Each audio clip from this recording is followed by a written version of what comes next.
I moved from America to New Zealand 16 years ago. My family are all Kiwis, even the cats. We've been living in the Wellington region for most of that time, and today I'm going to take you out to explore one of the local suburbs here in the Lower Hutt city area. I've also got a little treat at the end for anyone who enjoys looking at the differences between American and Kiwi accents, and I've got some shout-outs at the end as well. The sun is finally shining today, so let's go for a walk around Petone. Petone sits right at the northern end of Wellington Harbour in Lower Hutt. It actually holds a massive spot in local history as the site of the first organized European settlement in the Wellington region, all the way back in 1840. Whether you consider this a quiet suburb or a bustling hotspot completely depends on your perspective. I grew up in the southwest suburb of Chicago back when it was mostly cornfields, and you had to drive ages just to get anywhere. Growing up, I would have absolutely loved a place like Petone. But then as a young adult, I lived in much larger cities in the States and overseas, and by those standards, Petone, is a bit quiet. It really just depends on what you're looking for.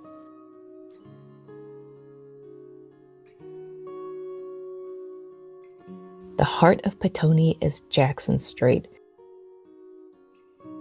It's really the main hub of the suburb, where people come to eat or shop or wander around.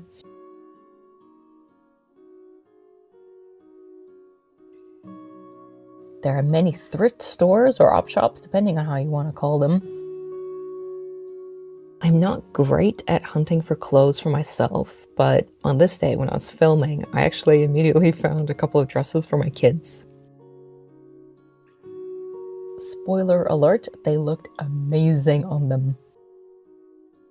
If you think the street is lively now, once a year in February, they completely close off Jackson Street to vehicles for the massive Petone Rotary Fair. It draws about 35,000 people for street stalls and food. I'll definitely have to take you along next time. Down the road, there's a dedicated British food shop, I guess for our UK friends missing a bit of home, and endless places to grab a coffee. My hands are actually getting a little bit numb walking around here today because it's not that warm, so let's grab a coffee and warm up. Let's try this spot.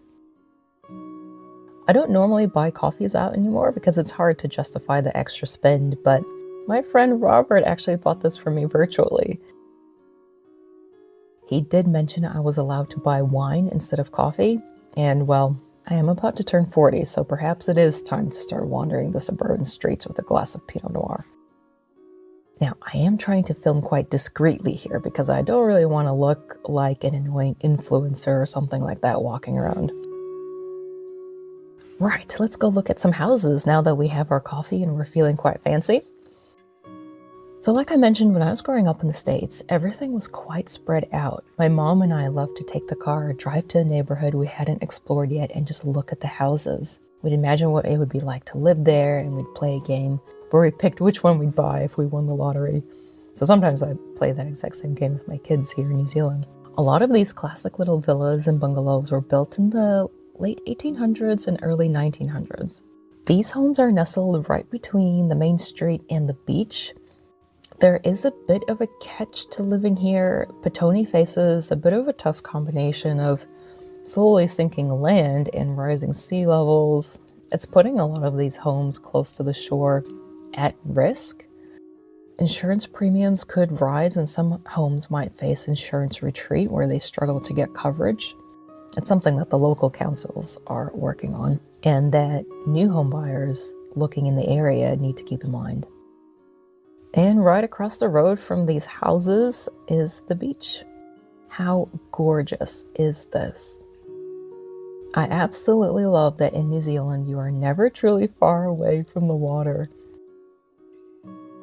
We're in the middle of winter right now, so I won't be diving in, but it's incredibly beautiful and peaceful. There are a lot of dogs on this beach. This dog was walking beside me for a good 10 minutes or so, asking me to throw the ball. I do not know this gentleman, and he does not know me. We have never met before. But when a Kiwi asks me for help, I must oblige.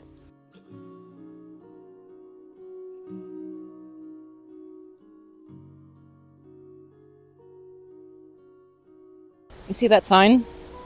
I have seen many people climb over the various barricades or what have you to go fishing. I don't think people care about this sign. Very naughty. This is actually a pretty good spot for a bit of introspection. I wonder if 40 is the age where life begins or where everything goes downhill. I can't remember which one it is. Let me know what you think. Right at the end of this beach is the start of the Petone to Wellington shared walk and cycleway. It's about 4.5 kilometers long. I would say it takes maybe just under an hour to walk all the way one way. It was primarily built as a massive multi-million-dollar seawall to protect the critical road and rail lines from extreme weather. But of course, as locals, we get the added benefit of using it for a beautiful coastal walk or bike ride. And fishing, of course. There's always fishing. Thank you so much for coming along with me today. Let me know in the comments what you'd like to see next. Okay, so if you've made it this far, I will let you know that I used to be a teacher in South Korea for 2 years. A very, very scary teacher, of course, and everyone was frightened of me. So I'm going to teach you how to say a particular phrase in the American accent, and then we're going to go see how the Kiwis say it, okay? So repeat after me. If you're American, you're going to find this super easy. If you're not American, try to say it the way that I say it, okay? Pass the pasta. Pastor. Okay? Now we're going to say it one more time together. Pass the pasta, pastor. Got it? Okay, let's go. Can you please read what, I guess, page 2 says? Pass the pasta, pastor. Like you're reading it with an Invercargill accent. Okay, so I'm going to pass you a piece of paper that has 4 words written on it. And I want you to read those 4 words. Okay, ready? Pass the pasta. Pasta bar?